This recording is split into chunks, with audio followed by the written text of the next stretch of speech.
Hello, Morongo Basin, and listeners around the world online at Z107.7fm.com.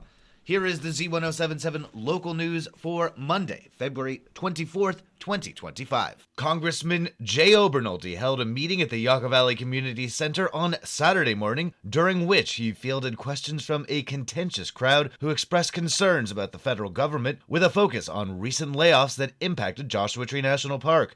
On February 14th, the federal government laid off 6 rangers at Joshua Tree National Park as part of a larger initiative to relieve staff within the Department of Interior.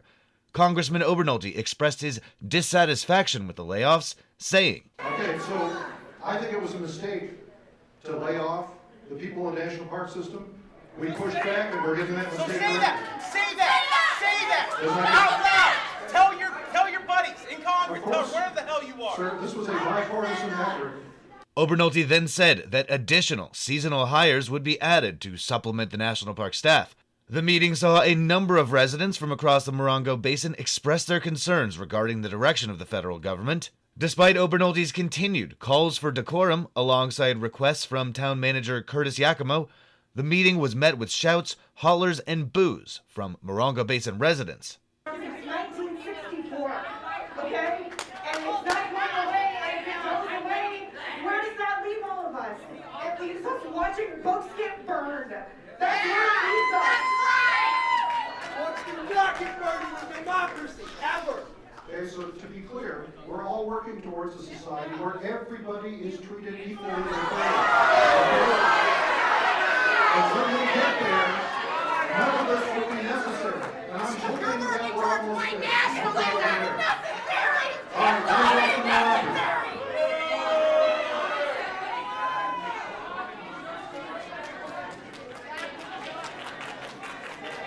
You guys having fun? I'm having fun. This is fun!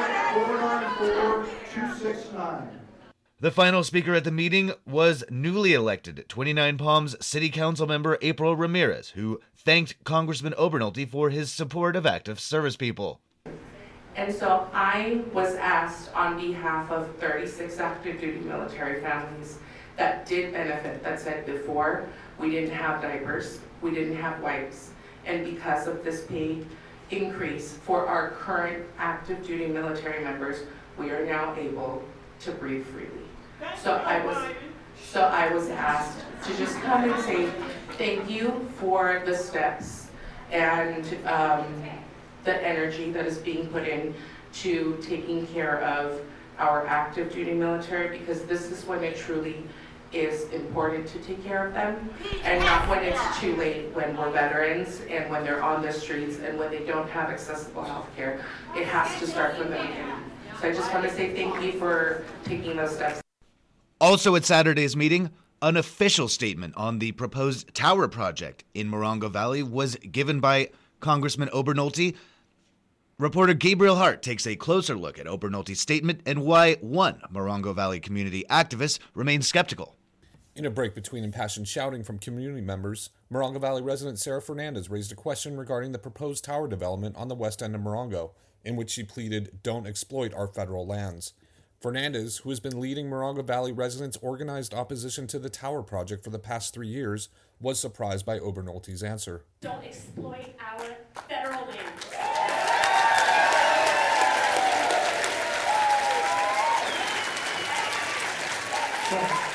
Thank you very much for the question.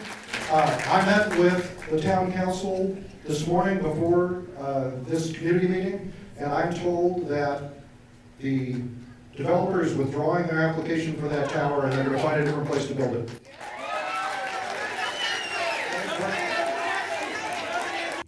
After the meeting, Z107.7 reached out to Sarah Fernandez, asking her how she felt about Obernolte's statement of the tower project's withdrawal. Wait a minute. I don't believe it. I need proof. Okay.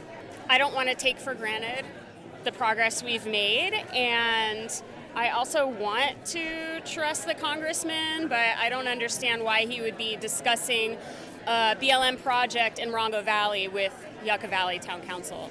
Okay. So I'd like to see that in writing. Okay. I'd like to see proof from the BLM that the developer has withdrawn the application. All right. So I'll be seeking that. Great job. Yeah, I was definitely caught off guard by that. I wasn't expecting it. So let's hope for the best. In another statement to Z107.7, Fernandez added, quote, "It's a waste of limited government resources to even entertain such proposals by private developers to exploit public lands with non-conforming uses.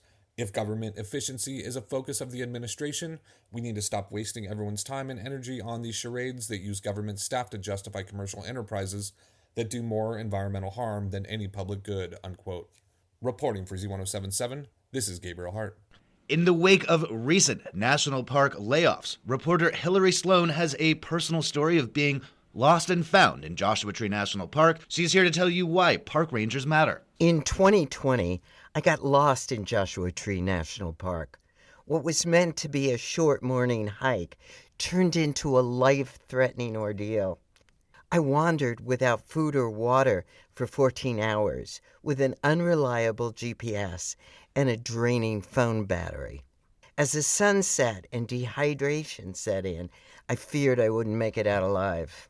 I managed to reach an area with cell service to notify the rangers. They maintained contact with me until my phone died and were instrumental in coordinating the multiple groups of firefighters, rangers, and volunteers searching for me. Then at 9 p.m., a coordinated team of park rangers and firefighters from the Black Rock Fire Station found me a mile within park boundaries. They brought me water and a welcoming smile and escorted me out of the park. At Joshua Tree National Park, a dedicated team of professionals works in perfect harmony. Skilled firefighters, knowledgeable guides, and experienced rangers, all united by their passion for the park. Their seamless coordination ensures the safety of every visitor and protects the park's fragile ecosystem. Rangers continuously monitor conditions, manage visitors' safety, and initiate search and rescue efforts when needed. When a fire or other emergencies occur, firefighters bring specialized equipment and expertise to contain and extinguish the blaze. Their joint training and clear communication protocols allow them to work together effectively. Potential layoffs could disrupt this carefully coordinated team, jeopardizing the collaboration that keeps the park safe. I owe my life to the rangers and firefighters of the Joshua Tree National Park. Their work is invaluable, and we cannot afford to lose them. Our parks and the people who protect them deserve our support. For more information on how you can help, visit Z107.7fm.com. For Z107.7, this is reporter Hillary Sloan. And finally, Theater 29 is beginning the process of selecting plays for their 2025-2026 season. Arts and entertainment reporter Charlie Thomas shares the details of how you can be a part of this growing cultural institution.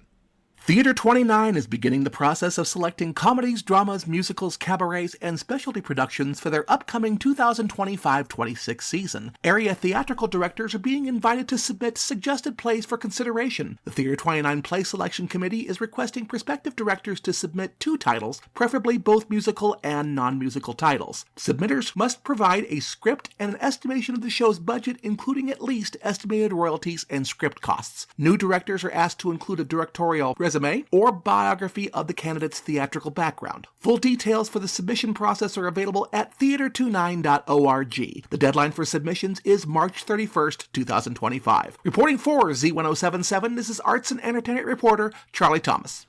That's our local news. Hear local news 7 times a day, 7 days a week at 7, 8, 9, noon, 4, 5, and 6. If you hear about news happening, let us know. Email us at tips@z1077fm.com. Reporting for the Morongo Basin News Leader, the award-winning Z107.7 Local News, I'm News Director Jeff Harmatz.